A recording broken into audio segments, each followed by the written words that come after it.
penjualan atau sales database ini ya, maka di situ ada objek customer, kemudian ada store item, ada sales. Kalau pada medical database itu ada pasien, ada treatment. University database itu ada student, ada profesor, ada kursusnya apa gitu ya. Nah,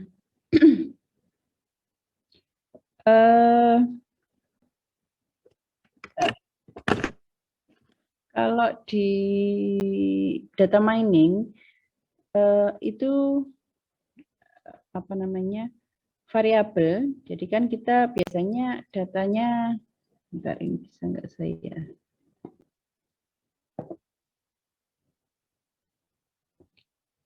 Kalau biasanya kan kita punya data misalkan kayak gini ya. Ini variabel 1, variabel 2, dan seterusnya gitu ya, sampai variabel ke N misalkan, atau variabel ke apa ya, P aja. Kemudian ada objeknya, ya ini misalkan objek 1, objek 2, dan seterusnya sampai objek ke N. Gitu ya. Nah, di data mining, variabel ini seringkali disebut atribut. Ini ya. Jadi istilahnya sedikit berbeda pada data mining dengan statistika. Jadi di statistika itu biasanya kita sebut variabel, di data mining itu kita sebut sebagai objek. Jadi variabel itu atribut ya. Jadi atribut itu kolom. Kolom ini, kemudian objek-objek ini, objek 1, objek 2, sampai objek N ini disebut sebagai samples, atau examples, atau instance, atau data point, atau objek, atau tuples. Biasanya ini tuples yang sering digunakan. Jadi kalau yang baris itu adalah objeknya, atau tuples, kemudian kolomnya itu dinamakan atribut. Kalau di kita di statistika biasanya kita sebutnya sebagai variabel. Ya. Atau fitur juga sering dibilang seperti itu. Jadi atribut itu atau variabel itu sering juga disebut dimensi atau fitur. Kalau bahasa Inggrisnya feature itu ya. Jadi ya seperti variabel lah, merepresentasikan karakteristik atau fitur dari objek, data objek. Misalkan customer ID, nama, alamat, dan sebagainya. Nah, tipe dari atribut ini macam-macam. Ada yang nominal, ada yang binari, ada numerik. Numerik ini ada yang interval, ada yang rasio. Ini semacam ini ya, skala data. Cuma bukan binari ya, skala data itu. Skala data itu apa saja? Masih ingatkah? Ada nominal, kemudian apa?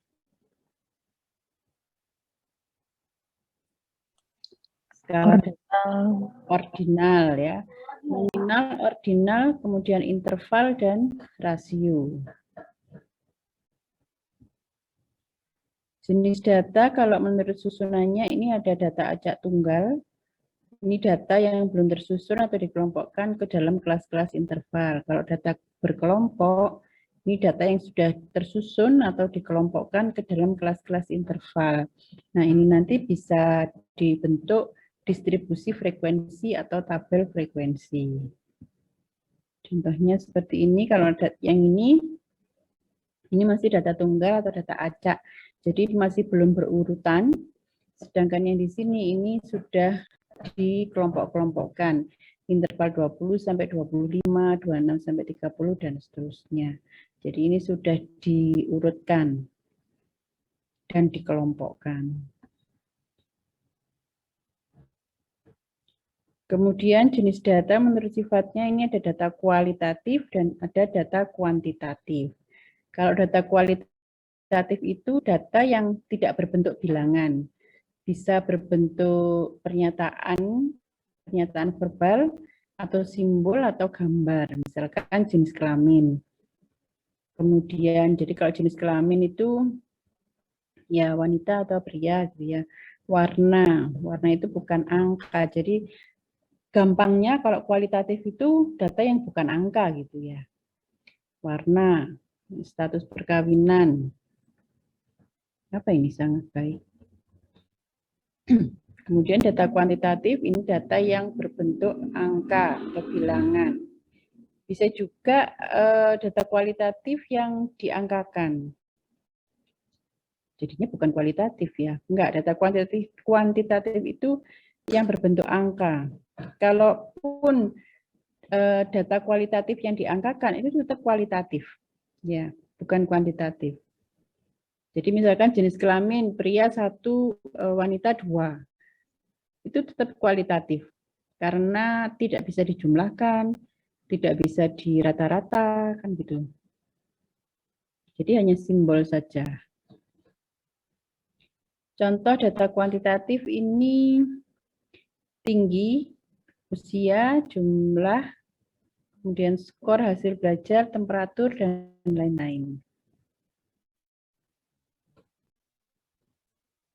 Ini lama koneksi suatu PC dalam mengakses google.com.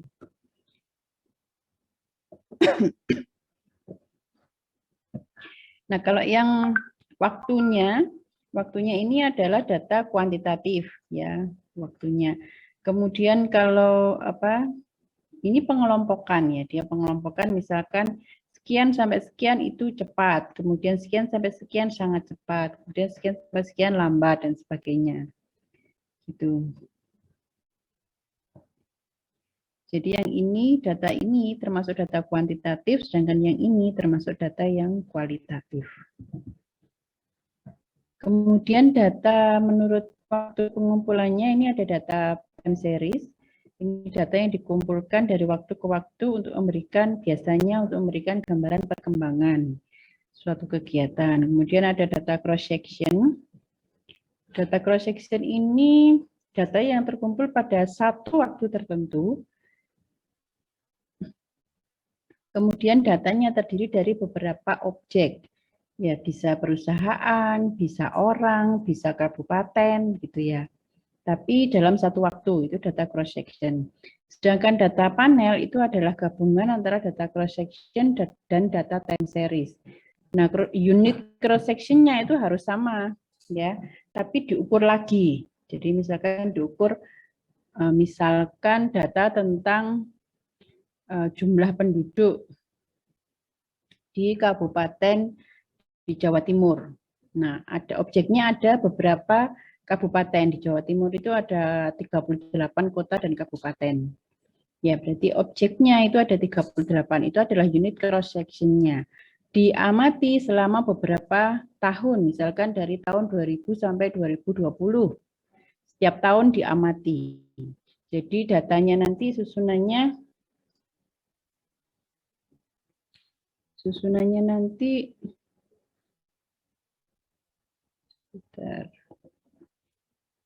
kira-kira bisa gini. Jadi ini objeknya, objek 1 itu misalkan kota ya. Kota 1, kota 2 ini adalah unit cross section-nya. Dan seterusnya ini sampai katakanlah kota 38. Kemudian ini diamati selama beberapa tahun.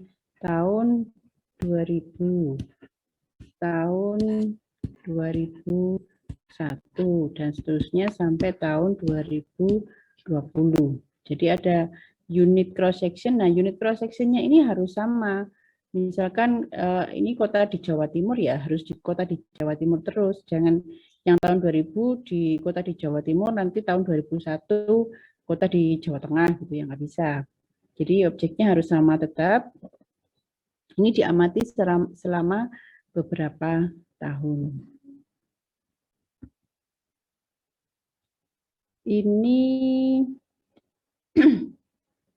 Ini adalah data, kira-kira data apa ini? Jadi data yang diamati setiap bulan pada tahun 2016, yaitu jumlah pengunjung google.com. Ini adalah data apa ini? Data time series ya, karena diamati setiap waktu. Tapi yang kanan ini sih juga diamati pada beberapa waktu, tapi ini bukan data time series. Kenapa? Karena tidak urut. Jadi di sini harusnya kan ada Januari, Februari, Maret, April, Mei gitu ya. Nah di sini yang Maret dan April nggak ada, sehingga ini bukan data time series. Kalau data time series itu waktunya harus konstan. Kalau setiap bulan ya tiap bulan harus ada isinya, nggak boleh kosong. Kalau setiap tahun ya setiap tahun ada isinya.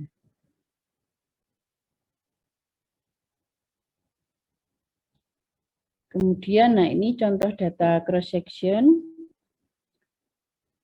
Ini beberapa objek ya diamati pada satu waktu tertentu, yaitu pada bulan Januari 2016. Diamati beberapa objek. Ada google.com, yahoo.com, Kompasiana, as.com, dan ini masing-masing diamati pada bulan Januari 2016. Kalau ini adalah data panel, jadi diamati beberapa objek dan diamati beberapa waktu.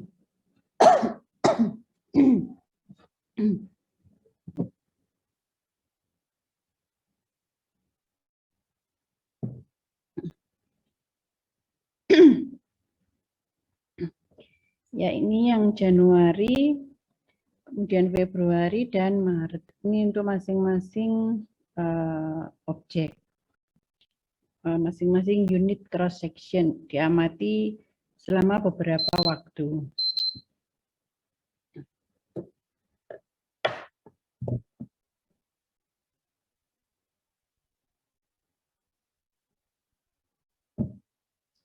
Kemudian atribut atau variabel, ini ada yang discrete dan ada yang continue. Kalau discrete itu hanya memiliki nilai yang dapat dihitung, countable. Contohnya misalkan zip code, profesi, dan lain-lain. Ini terkadang disebut juga sebagai variabel integer. Kemudian lagi bilangan real ya. Nilainya itu merupakan bilangan real. Contohnya adalah temperatur, tinggi, berat. Biasanya kalau kontinu itu punya ukuran, punya punya satuan dan punya alat ukur. Jadi untuk mendapatkan nilainya itu harus menggunakan alat ukur.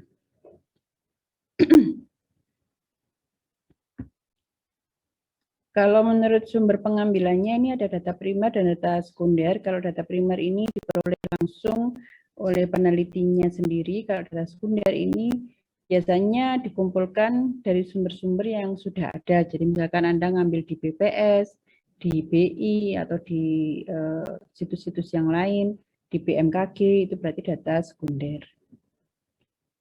Nah ini tadi kalau menurut skala pengukuran ada data nominal, ordinal, interval, dan rasio. Ini mestinya sudah ngelontok ini ya.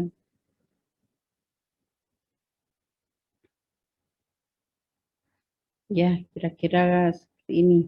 Nominal itu bisa dibedakan, tapi belum ada urutan. Kalau ordinal itu, jadi nominal itu cuma membedakan saja sebenarnya ya. Kalau ordinal itu sudah ada urutan, interval itu ada urutan dan intervalnya sama. Kemudian kalau rasio itu memiliki nilai 0 mutlak. Oke, berikutnya statistika deskriptif. Ada ukuran pusat dan letak. Ukuran nilai pusat dan letak ini ada rata-rata, ada median, ada modus, kuartil, desil, persentil. Ini mestinya Anda sudah paham ya. Min itu rata-rata bilangan yang mewakili sekumpulan data. Kalau median itu nilai yang berada di tengah setelah data diurutkan. Modus itu nilai yang sering muncul. Kalau kuartil itu adalah nilai atau angka yang membagi data yang sudah terurut dalam 4 bagian yang sama. Kalau desil itu menjadi 10 bagian yang sama, ya kalau persentil itu adalah 100. Kemudian simpangan, ini ada jangkauan. Di jangkauan itu data tertinggi dikurangi data terkecil ya, kok terbesar. Data tertinggi dikurangi data terkecil atau terkecil ya. Kemudian rentang antar kuartil ini Q3 dikurangi Q1. Simpangan kuartil ini setengah dari rentang antar kuartil. Kemudian ragam atau varian, ini jumlah kuadrat dari selisih data observasi dari rata-rata dan dibagi dengan banyaknya observasi. Simpangan baku ini akar dari varian. Kemudian distribusi, ini kira-kira gambarnya seperti ini. Ini kalau sebenarnya normal ya.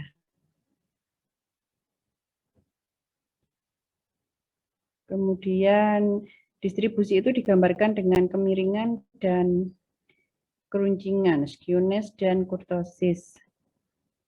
Kalau simetris itu kemiringannya 0, miring ke kanan itu kemiringannya negatif, kalau miring ke kiri itu positif. Keruncingan itu kalau mesokortis itu K-nya 0, leptokortis itu K-nya kurang dari 0, dan platikurtis itu lebih dari 0. Oke, ini kalau kemiringan, ini miring ke kiri, ya. Menjulur ke kiri itu ini mungkin lebih ke arah median ya. Median dan min. Jadi kalau minnya itu lebih kecil daripada modus, itu menjulur ke kiri. Kalau yang ini yang simetrik, ini modus, min, dan mediannya sama. Kalau yang menjulur ke kanan, ini modusnya ada di sebelah kiri. Minnya yang lebih besar. Ini yang, jadi kalau platikurtik itu yang lebih datar, kalau leptokurtik itu yang runcing dan kurus. Nah ini kalau luas daerah di bawahnya ini selalu sama, ya, karena peluang itu satu nilai luas di bawah kurvanya. Oke, demikian tentang review data. Silakan kalau ada yang mau ditanyakan. Saya rasa masih ini ya, masih aman lah.